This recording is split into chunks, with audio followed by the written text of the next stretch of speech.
Integral coach factory Chennai से बाहर आ रही यह वंदे भारत एक्सप्रेस की नई ट्रेन भारतीय रेलवे के बदलते हुए चेहरे को दिखा रही है। आने वाले दिनों में इस तरह की तमाम ट्रेनें देश के अलग अलग हिस्सों को जोड़ेंगी। यहां पर मैं आपको बता दूं, खुद रेल मंत्री अश्विनी वैष्णव ने इस ट्रेन में सफर किया, इसके ट्रायल में हिस्सा लिया और इसके ट्रायल से वो काफी संतुष्ट नजर आए, क्योंकि रेल मंत्री का कहना है कि भारतीय रेलवे का चेहरा पूरी तरीके से बदलने जा रहा है। आने वाले दिनों में वंदे भारत एक्सप्रेस की तमाम ट्रेनें देश के अलग अलग हिस्सों को जोड़ेंगी। एक बार जब इसका ट्रायल पूरा हो जाएगा, टेस्टिंग पूरी हो जाएगी, सीआरएस क्लियरेंस मिल जाएगा, तो उसके बाद धड़ाधड़ वंदे भारत एक्सप्रेस की तमाम ट्रेनें फैक्ट्री से निकलनी शुरू होंगी और एक के बाद एक ट्रेनें लगातार निकलेंगी। और वंदे भारत एक्सप्रेस के लिए कौन कौन सी ट्रेनें कहां कहां चलनी है, इसका भी खाका तैयार कर लिया गया है, पूरी रूपरेखा तैयार कर ली गई है। आने वाले दिनों में शताब्दी और राजधानी के तमाम रूट्स पर ये ट्रेनें चलेंगी और जब ये ट्रेनें चलेंगी तो पूरी तरीके से भारतीय रेलवे का अंदाज बदल जाएगा और यही कॉन्फिडेंस, यही आत्मविश्वास रेल मंत्री के चेहरे से झलक रहा है और उनको लग रहा है कि आने वाले दिनों में पूरी तरह से भारतीय रेलवे बदल जाएगी।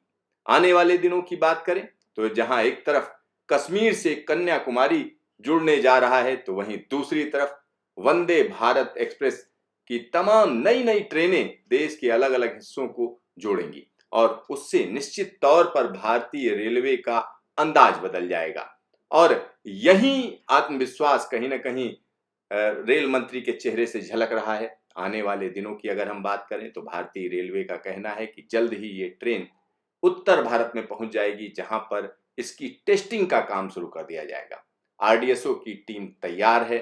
साथ ही साथ यहां पर मैं एक और चीज आपको बता दूं, जब आरडीएसओ इसको ओके कर देगा उसके बाद सीआरएस क्लियरेंस लिया जाएगा और इस ट्रेन को 180 किलोमीटर प्रति घंटे की रफ्तार पर चला कर देखा जाएगा और उसके बाद इसको 160 kmph की रफ्तार के लिए मुफीद माना जाएगा। इसमें जो सिटिंग अरेंजमेंट है उसको भी बदला गया है, तमाम बदलाव किए गए हैं और उनका रिजल्ट भी देखा जाएगा।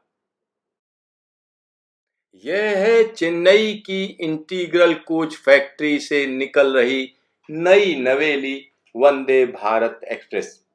यहां पर आप देख सकते हैं कि किस तरीके से ये धीरे धीरे करके आगे बढ़ रही है।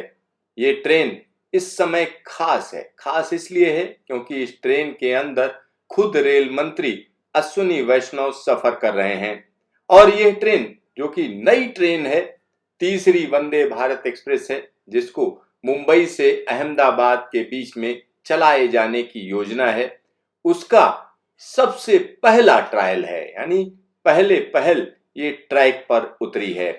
चेन्नई के इंटीग्रल कोच फैक्ट्री से अन्ना नगर के बीच में इसको चलाकर देखा गया। 16 कोच की ये ट्रेन अपने आप में अनोखी है। अनोखी इसलिए है क्योंकि इसका पूरा का पूरा डिजाइन भारत के इंजीनियर्स ने किया है और यह ट्रेन हम कह सकते हैं कि आत्मनिर्भर भारत की पहचान है। 2 वंदे भारत एक्सप्रेस ट्रेनें पहले से ही चल रही हैं। एक ट्रेन नई दिल्ली से कटरा के बीच में, दूसरी ट्रेन नई दिल्ली से वाराणसी के बीच में पहले ही चल रही है। अब यह तीसरी ट्रेन बना ली गई है। आने वाले 1 साल के भीतर 74 और ऐसी ट्रेनें बनाई जाएंगी। इस ट्रेन को ट्रायल के लिए बाहर निकाला गया है। यह ट्रेन अब आरडीएसओ के हवाले कर दी गई है। आरडीएसओ इसमें तमाम टेस्टिंग करेगा, इसके ऑसिलेशन ट्रायल करेगा, साथ ही साथ इसमें देखेगा कि किस तरीके से सुरक्षित है या नहीं है, या इसमें और क्या जरूरत है। इन सारी चीजों की टेस्टिंग करने के बाद इसको ओके कर दिया जाएगा।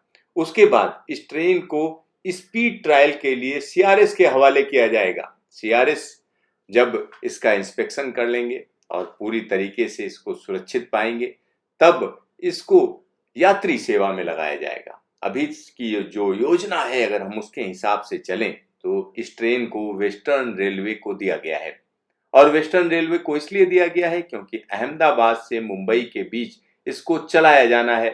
500 किलोमीटर तकरीबन 500 किलोमीटर लंबा ये रास्ता है जिस पर ये ट्रेन चलाई जाएगी और ये उम्मीद की जा रही है कि ये जो सफर है ये 5 घंटे से भी कम समय में पूरा किया जाएगा। अगर ऐसा होता है तो निश्चित तौर पर मुंबई से अहमदाबाद के बीच में ये एक बेहतरीन सेवा होगी और इसमें कई चीजें बदली गई हैं जिसमें सीटिंग अरेंजमेंट भी है, बाकी और चीजें भी इसमें बदली गई हैं।